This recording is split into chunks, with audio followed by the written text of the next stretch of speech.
Dans le monde de la bourse, vous avez les actions, on en parle souvent, et les actions, elles offrent un rendement très intéressant, et beaucoup de gens veulent s'y lancer, veulent se lancer en bourse et acheter des actions, voir quand ça monte, quand ça descend, et se faire des dividendes, et ainsi augmenter leur patrimoine. Mais il y a aussi les obligations. Est-ce que vous savez comment fonctionnent les obligations? Car les obligations, il est conseillé d'en avoir quelques-unes dans son portefeuille. Une proportion de 20% d'obligations minimum serait même conseillée par certains analystes pour être sûr que le portefeuille est équilibré. Avez-vous déjà pensé à avoir des obligations? Si vous ne savez pas comment ça fonctionne, suivez bien cette vidéo.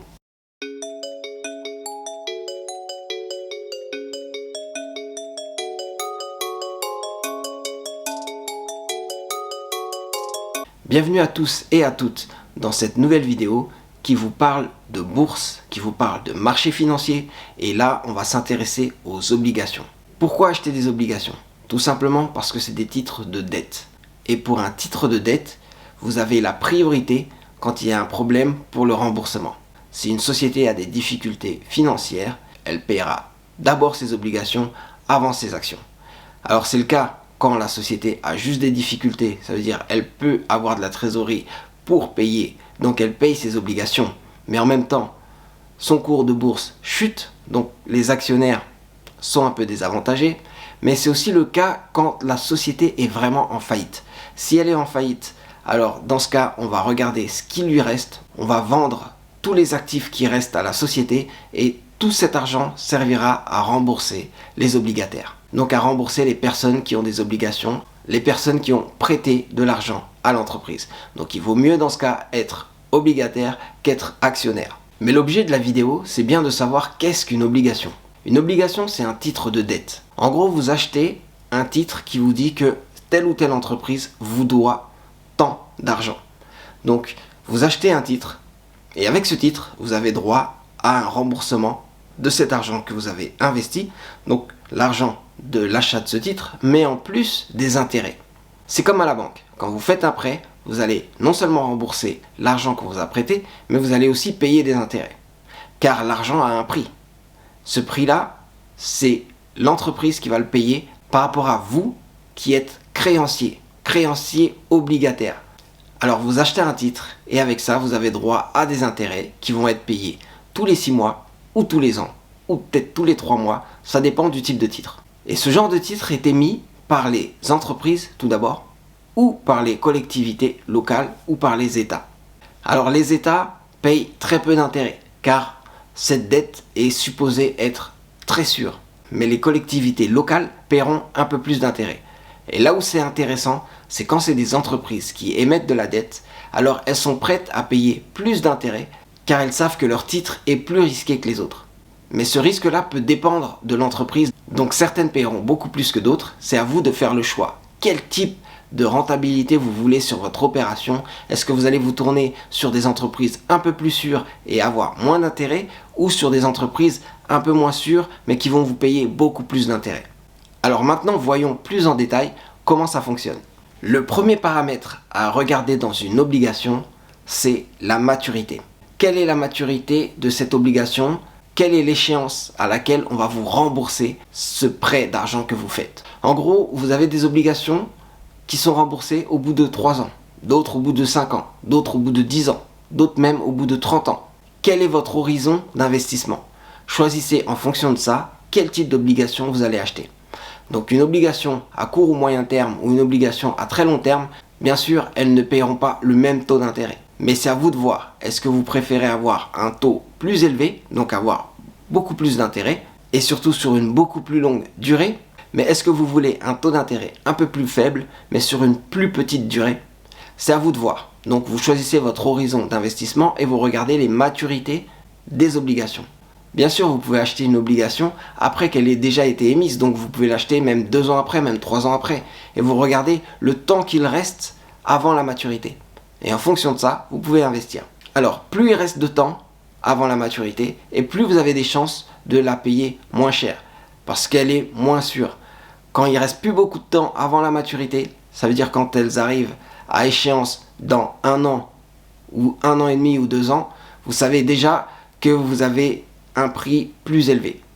Car les gens qui ont eu cette obligation-là, ils l'ont portée pendant très longtemps. Et donc elle a plus de chances d'être remboursée parce que l'entreprise a réussi à survivre à plusieurs années déjà. On a parlé d'horizon d'investissement, donc on a parlé de durée. Et forcément, la durée et le taux vont ensemble. Mais il y a aussi le taux qui est défini, justement. Ce taux qui est défini. À quoi correspond-il? D'abord, il faut savoir que le taux correspond au risque de l'entreprise ou de l'État ou de la collectivité locale qui émet cette obligation. Donc, ce taux-là peut être élevé, mais il peut être aussi un peu plus bas. En dehors de ça, il y a différents types de taux. Principalement, on va se tourner sur des taux fixes. Les taux fixes, c'est on a décidé que cette obligation allait payer 5% par an, donc elle paiera 5% par an jusqu'à la fin. C'est des taux qu'on va juger un peu plus sûrs, car on sait à quoi s'attendre. C'est le principe même du fixed income, on sait à quoi s'attendre. Mais il y a d'autres taux qui peuvent être intéressants. Si vous anticipez par exemple une hausse des taux, vous pouvez vous baser sur des taux variables. Les taux variables, c'est qu'ils varient avec les taux du marché. En gros, si les taux du marché auront tendance à augmenter, les taux de votre obligation vont aussi augmenter. Donc vous pouvez avoir une obligation qui va vous payer un indice plus 2% par exemple, ou un indice plus 3% ou 4% ou 5%. Donc vous avez un minimum de 5%, mais en même temps, vous avez aussi l'indice qui va être payé. Si aujourd'hui les taux sont à 1% et que dans un an ils sont à 2%, dans 2 ans à 3%, vous aurez 1% plus 5%, 2% plus 5%, et ainsi de suite. Donc à chaque fois que les taux augmentent, vous touchez plus d'argent en intérêt. Le taux qu'on vous paye s'appelle le coupon. Si vous avez une obligation qui a un coupon de 5%, sachez que vous allez avoir 5% qui va être payé chaque 6 mois ou chaque 1 an. Donc regardez le coupon et la fréquence à laquelle est payé le coupon. Et en fonction de ça, vous savez quel est le taux de cette obligation. Et est-ce que c'est intéressant pour vous? Vous avez décidé que ça l'était parce que la durée est intéressante pour vous, mais aussi le taux d'intérêt est assez élevé pour dynamiser votre portefeuille. En dehors de ça, vous ne pouvez pas entrer dans n'importe quel deal d'obligation. Vous ne pouvez pas acheter n'importe quelle obligation parce que certaines ont des valeurs faciales très élevées. La valeur faciale, c'est le prix de l'obligation. Ce prix peut être estimé en pourcentage. Il est souvent estimé en pourcentage d'ailleurs, c'est un pourcentage par rapport à la valeur faciale. Si je vous dis que cette obligation vaut 100 € ou 100 $, on a 100 $ de valeur faciale. Mais la cote de cette obligation va être peut-être 98% ou 90%. Qu'est-ce que ça veut dire? Ça veut dire que vous allez payer 98 € ou 90 €, si c'est 90%, pour obtenir cette obligation. Donc c'est une petite gymnastique à faire, mais qui est assez simple en fait, car elle vous permet à vous de savoir quand est-ce que l'obligation augmente ou diminue ou à quel niveau elle est par rapport à son émission. Quand elle a été émise, elle valait 100%. Aujourd'hui, elle vaut plus que 98% ou peut-être 95%, peut-être même 75%, mais elle peut aussi valoir 120%. Ça vous permet à vous de savoir on est à quel niveau par rapport au jour où elle a été émise. Mais il y a des obligations qui valent 1000 € ou 1000 $, ou d'autres qui valent 10 000 $ ou 10 000 €. Donc regardez la valeur faciale, regardez la cote et vous savez combien vous devez débourser pour avoir cette obligation. En parlant de taux, n'oubliez pas aussi qu'il y a certaines obligations qui ne payent pas de coupon. C'est des obligations zéro coupon. Zéro coupon, ça veut dire que pendant toute la durée de l'obligation, vous n'allez pas toucher d'intérêt. Mais vous allez toucher un remboursement qui sera beaucoup plus élevé que ce que vous avez payé à l'émission. C'est le rattrapage de tous les intérêts que l'entreprise aurait dû vous payer pendant que vous aviez l'obligation. Vous voyez qu'il y a un risque un peu plus élevé car entre le moment où vous achetez l'obligation et le moment où l'entreprise vous rembourse l'obligation, vous ne touchez rien du tout.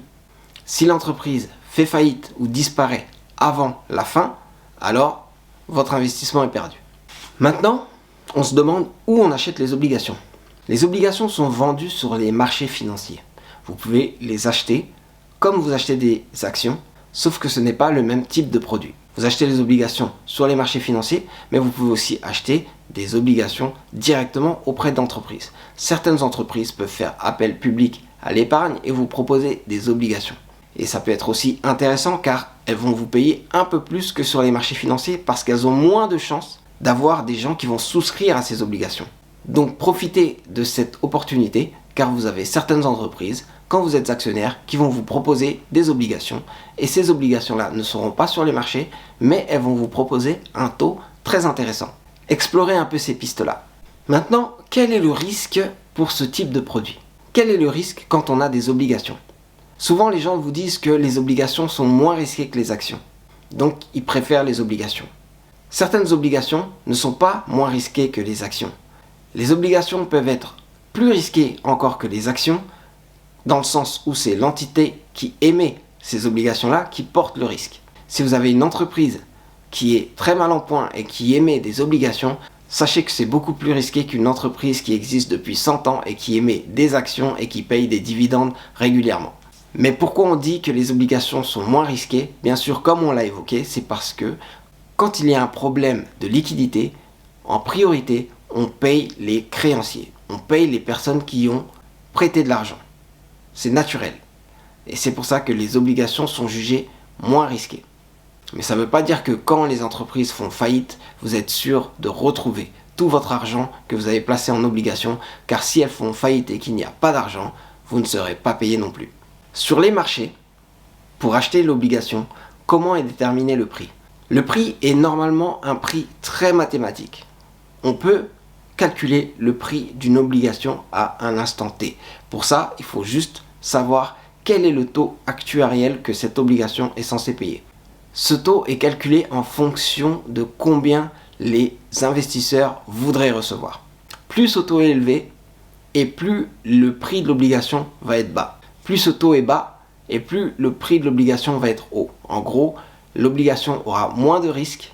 Ce taux est en fait un taux d'équilibre. C'est comme un prix, ça veut dire à quel niveau de taux les acheteurs et les revendeurs d'obligations peuvent s'entendre.